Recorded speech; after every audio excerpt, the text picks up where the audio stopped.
Hey everyone. So, grab your snacks and settle in because I have a story that you won't want to miss. Picture this. I'm part of a Dungeons and Dragons group, and our sessions are a sacred ritual we all look forward to every Tuesday.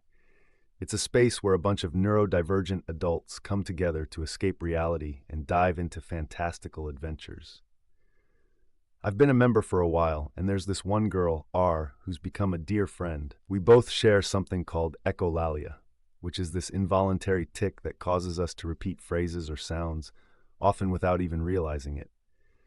Now, usually our tics are just part of the game. We laugh, we joke, and the energy flows freely. But things changed when a fellow player, let's call her X, returned to our group after taking a few months off. At the start of our session, R and I were in high spirits, joking around, letting our tics come out more freely with the excitement in the air. But then X arrived. The moment she walked in, I could sense something was off. She greeted us, but it felt like there was a cloud hanging over her. As we settled into the game, X politely asked us to tone it down because she was feeling overstimulated. We thought she just needed a moment of quiet before the game kicked off, so we tried to reel it in a bit. But as the night progressed, R and I couldn't help it. Our tics intensified. It's involuntary, after all. Then, out of nowhere, X snapped at us. "Stop it! Just stop!" she said, her voice sharper than I had expected. We were taken aback and immediately apologized. I remember saying, "We didn't realize you wanted us to be quiet all night. We can't control it."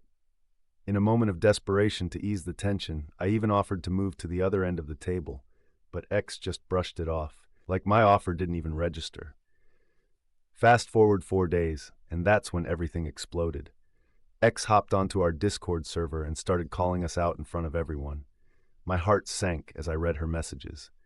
She accused R and me of using our disability as an excuse, of being inconsiderate and ignoring her feelings.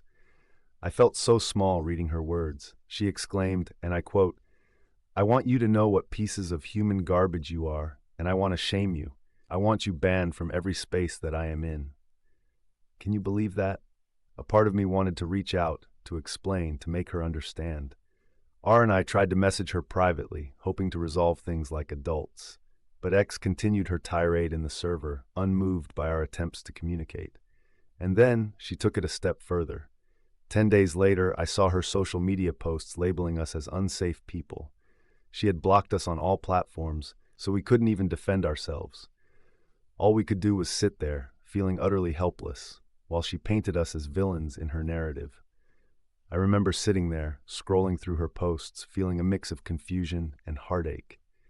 How had we gone from friends to enemies in such a short time? I started to question everything. Was I really being an asshole? Was R? As I sat in silence, I turned to my phone and started reading the comments from my friends. They were supportive, reminding me that my tics are involuntary. But the damage was done. I couldn't shake the feeling of shame that clung to me like a shadow. Now let's pause for a moment. I want to emphasize that communication is key in any relationship, especially when it comes to handling neurodivergence. It's a delicate balance, and sometimes we need to be more understanding and patient with one another. But I can't help but wonder, was X really justified in her feelings, or did she cross a line by publicly shaming us? I'd love to hear your thoughts on this. Have you ever been in a situation where misunderstandings spiraled out of control? How did you handle it? Ultimately, this experience has taught me a lot about the importance of empathy and open dialogue. It's a reminder that we all have our battles, and sometimes those battles can clash in unexpected ways. So what do you think? Am I the asshole for not masking my disability?